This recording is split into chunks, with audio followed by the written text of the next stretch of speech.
It's The Extra Point, starring former NFL player Larry Mallory. Larry's guests today are proud papas. Their sons were drafted into the NFL. Former NFL player himself and dad of Green Bay Packer Chris Odom, here's Cliff Odom. And businessman and father of San Francisco 49er Solomon Thomas, here's Chris Thomas.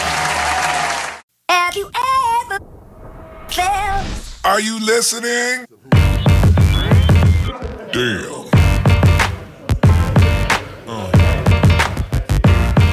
Yeah. Yeah.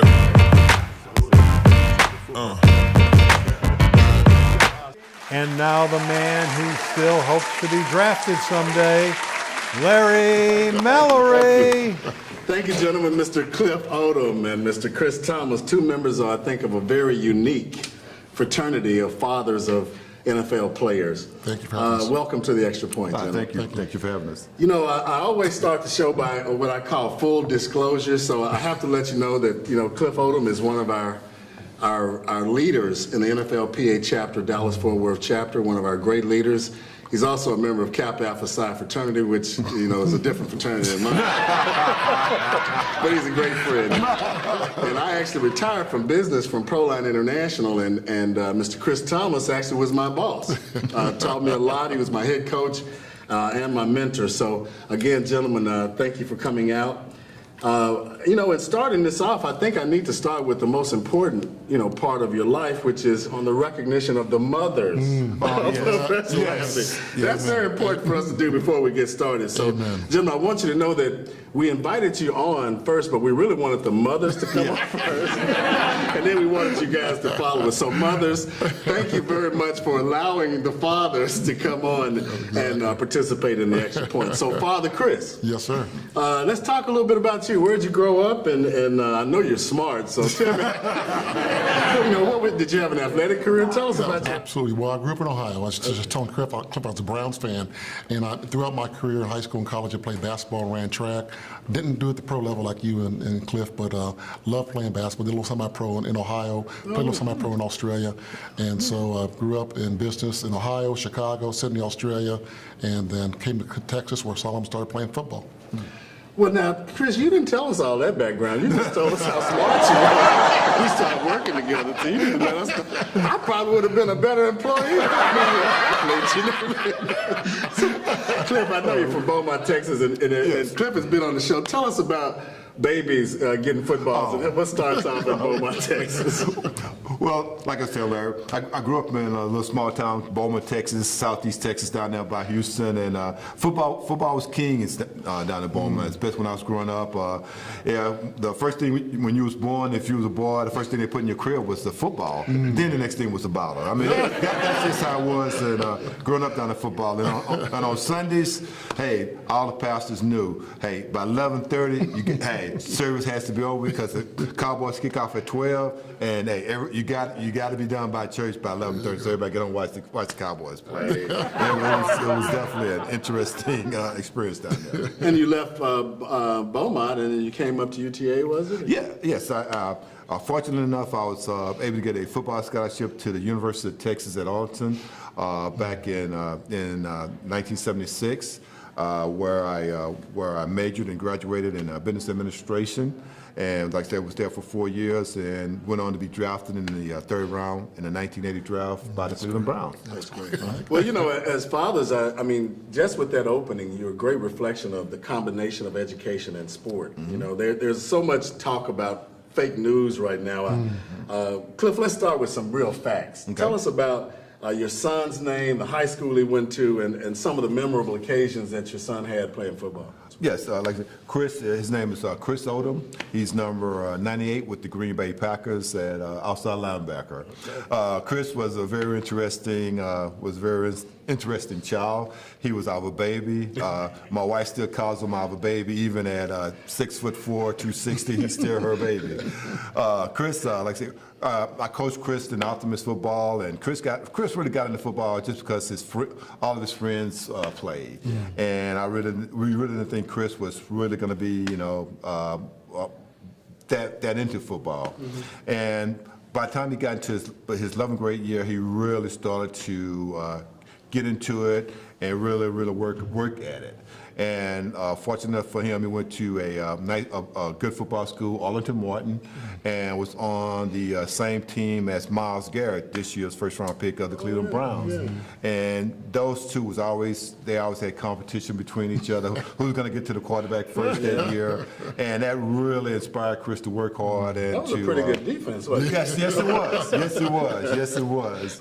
And another good thing about that, all the scouts that were coming to see Myles, that kind of opened the door for Chris to get exposure also. Absolutely. And with that, Chris was able to get a football scholarship to Arkansas State, where he played 4 years, and to be able to go on to make it to the NFL. Chris, he wasn't drafted. He went the free agent route, and I'm just so proud of him to be able to go that route, to where you wasn't drafted, you had to work that extra hard to prove to the scouts that you can make it, and to become a free agent, and to go on to make a 53-man roster. That's a lot of determination and hard work goes into it. I totally agree with that. I totally agree. Amen.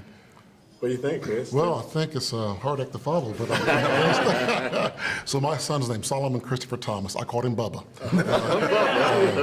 He's 6'4", about 280, but you never know. He was born 7 weeks premature in Chicago, and his sister was born 9 weeks premature. But Lord willing, they made it through, and they're good, healthy kids. And Solomon had a chance to first start playing soccer and swimming when we lived in Australia. And then we played basketball in Connecticut, and then he came to Texas. That's when he got into football, like Cliff said. It's a cult here. Yes. And they saw how big he was. They said, "You got to come play some football."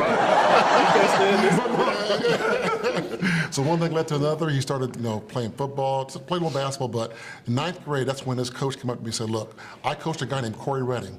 Your son has the same kind of skill and talent and potential as Corey Redding. So get ready. They're going to be scouts. Come over here. He'll be playing on Sunday." I said, "No way. This kid's going to be going to play in the NFL." One thing led to another, got a degree, or actually got recruited by Stanford, played really good ball there, had a really good coach, Randy Hart, as well as Deion Reynolds, who played in the NFL as well, and he ended up being blessed to being drafted in the first round, the 3rd pick by the Niners, number 94. So we're looking forward to him playing and having a nice, long, prosperous career. That's good. That's good. I lived many years in foreign countries. Can you talk a little bit about the impact that living in Australia had on your son and your family, being exposed that early to foreign countries? I think it's great. First, you get the different culture, different background, the different religions, but also how they take on different. They have a different approach with athletics. He learned his conditioning through swimming, soccer, his footwork. They also had him take Irish dance to help him with his footwork. And so that really helped improve his coordination. And he wasn't afraid to do anything because they just, had him open up to all different types of sports. And Australia is a sports-mad country like the UK, but just very good to be able to have that kind of support because, they want you to play and compete. That's excellent. And I saw Cliff agreeing with it. I mean, at an early age, you're getting a chance to develop the entire body and just not the big muscles. Yes. So for a big guy to have that kind of exposure, that was great. Absolutely, yes. Cliff, Arkansas State. Who chose Arkansas State? Is it the Red? What is it? The Red Wolves? Yeah, Red Wolves. I tell you, that's an interesting story on that. It was getting close. It was the season was over with, and we're going through the recruiting process. The coaches coming to the house to recruit, and of course, like I say, he's on the same teams with Myles Garrett, and all the teams coming around, and all the bigger schools was coming for Myles, and the smaller schools was kind of coming for Chris. And just so happened, Colorado State was interested in Chris, and at that time. They wanted Chris to go ahead and commit to them, but he was doing the recruiting process, and the day that the day before he was supposed to go on a visit to Colorado State, they called and told him that they was pulling his scholarship. They found another defensive end that they was also recruiting. So that day, I'm coming home from I'm driving home, and I get this call. Dad, Colorado State withdrew their offer and stuff, and of course he was crushed. Of course, he was crushed. And by the time I got home by 20 minutes, and even before he can calm down. The phone rang, and it was Arkansas State. And, the coach called and said, hey, Chris, how would you like to come play for Arkansas State? And, he kind of perked up, and he put his hand on the phone. Dad, do we want to play for Arkansas State? And I said, yes, you definitely want to play for Arkansas State. A great team, a great school. They got a great program. They have been winning the conference 2 or 3 years in a row, great academics. And it's just amazing how, one door closes and, another one opens. And that's how he got to Arkansas State. And we so support. Sometimes we look for Cliff to play golf with us during the football season, but he was always traveling. Him and his wife, they always headed to Arkansas during that time. Great. So That's awesome. I'm glad he's in the pros now, so we play a little golf. Yeah. A little bit more free time. A little bit more free time now. Who chose Stanford? Solomon did. It was really amazing. He had all these offers from Texas schools. He had a lot of pressure from his coaches and his teammates and friends to stay in Texas, but he was really in love with Stanford. The diversity, the global approach, the networking. When you're out in Silicon Valley with all these different executives just being exposed, he'd been exposed to, you and I took him to a Cowboys game with Proline, and he loved seeing all the business deals and negotiating going on, so that was part of his liking. So he picked Stanford from a variety of schools, but it was the right school for him because he's a big nerd.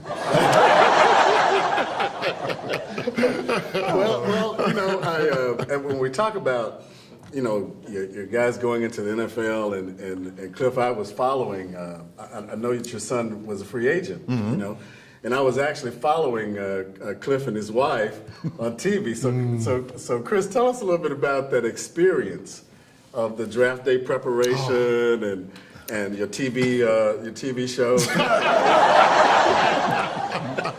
It was a whirlwind, let me tell you. I was actually at a meeting in Mexico. I had to fly in the day before the draft, so I got in late the night before, went down to the Philly hotel, and just got some updates from his agent and about how the day was going to go.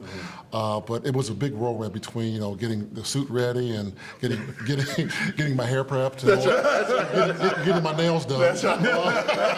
But it was actually we basically waited on Martha and Ella because they were getting prepped. But the whole the green room and having the pre-draft party in the art museum was really impressive, and meeting a lot of the other different people there, like Jonathan Allen and the guy Bowles from Denver. They were just down-to-earth people, great families, and so that was a lot of fun. Also met Tack, the guy who went to Atlanta, so that was a really great experience. But then being in the green room, it was like, I just can't explain it. All of a sudden the phone rings and like your whole world changes because we had no clue that the Niners were going to pick him number 3. We thought we were going to be there for a long period of time, but John Lynch was on the line, and one thing led to another. He just moved 15 miles down the road from Stanford to play for the Niners. So it's really, really amazing.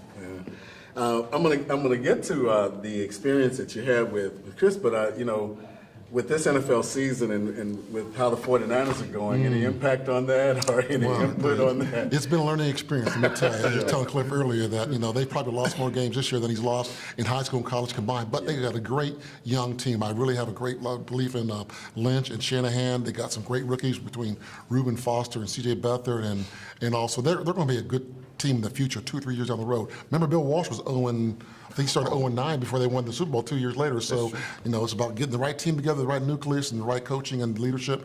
And I believe they've got it. I think you're right on point. That was my last team. I think it's a really good organization. I know Garoppolo is there now, so that should add some value to it. But I know that you've also, Cliff, had the experience of your son being with one team and now with another. Oh. Want to talk about that? Yes.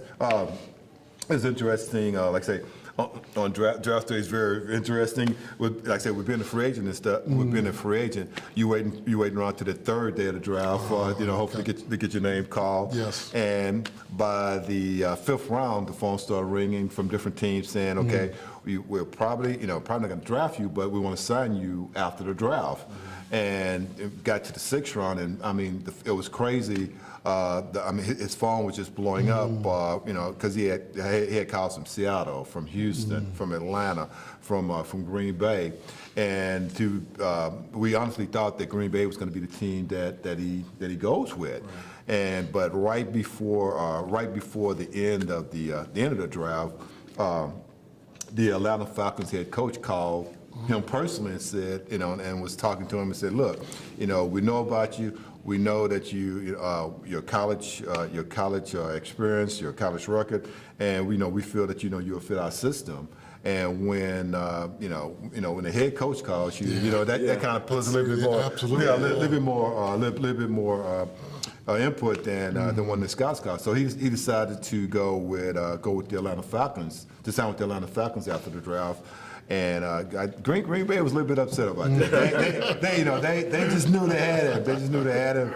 And fortunate enough, he went to Atlanta, where he played defensive end. Had a very good preseason. He ended up leading all defensive ends and tackles for loss at the end of training camp. And unfortunately, with Atlanta, man, that defensive line is stacked. They're loaded. They got some good D linemen. And on the last day, they released him and was going to bring him back as a practice squad player. But I guess Green Bay had other attention, and they picked him up off waivers and added him to the 53-man roster, which was great. Now, is he a linebacker or is he now a defensive end? No, he is a stand-up linebacker now. Stand-up linebacker. So it's a little he's transition. carrying on the Odom legacy. He is. It's interesting. In Atlanta, at defensive end, they had him at by 270, 275. With Green Bay, he didn't trim down about the 260 mark. Now we had to stand up outside linebacker. They were just speed, Speaking as a dad, I much rather him on that outside. Now he just has to deal with one block, whereas a defensive end, you dealing with the tackle and the guard, double teams and stuff. So it seemed to be working out pretty well for him. That's good. So now you got sons in NFL. So that doesn't mean just that the sons are a member of the NFL. That means that the family is a member of the National Football League. How has that experience been, Chris, for your entire family? I've never had so many cousins come out of the woodwork. Say, you owe me money. Everybody wants to get to the games now. Exactly. Because you get free tickets. NFL is different. You don't get free tickets. It costs the players money. So it's been hard telling people that you don't get free tickets. But I love the support though. It's been a blessing to have people come out and want to go to the games. It's also been fun. Aside from the family, I just like the old teammates that Solomon had in school. He was blessed. Blake Martinez, who was part of Chris's team, he was Solomon's mentor in Stanford. He helped Solomon get his first touchdown. Blake knocked the ball out of the quarterback's hand. Solomon scooped it up and went for a touchdown in the Pac-12 championship. So, so we keep that family thing going with the other teams as well. That it's sort of like a family, NFL family. See how their boy or young man is doing each week. So it's been fun between the family and the friend network. Yeah, that's great. How about you, Chris? I tell you, it's interesting when you talk about tickets. When Chris was playing with Atlanta, everybody wanted. Atlanta, exactly. We all coming up together. Third, fifth cousins come to the game. So salary. Go for a ticket. And now in Green Bay, no one wants to come up to Especially Green Bay. December. No one wants to come up to Green Bay. So that was the interesting part on the ticket side. That's cool. Well, both of you gentlemen have been such a well-balanced example of cultural stability for your sons. How have you reinforced that educational aspect? Because both of you have good, strong athletic backgrounds and good, strong educational backgrounds. I'm sure your family and your wives are a part of it, but how do you reinforce that, or are you having your sons reinforce that in the things that they do in the community? Okay. Well, two things. One is an education piece. I've shared with Solomon. He's going to graduate. He left early because he, the cards were in place, and they said you should go and go get paid for what you do. That's right. That's right. And then he's going to go back. He'll still be on scholarship. Go get his degree. He'll finish his degree within a year. But he's taking classes in between time. He's reading books. But the other key thing is he's focusing in on community work. He has this program or this community charity he does called 10 Books for Life, and it helps people who don't read to read, because that's one of the things he loves doing.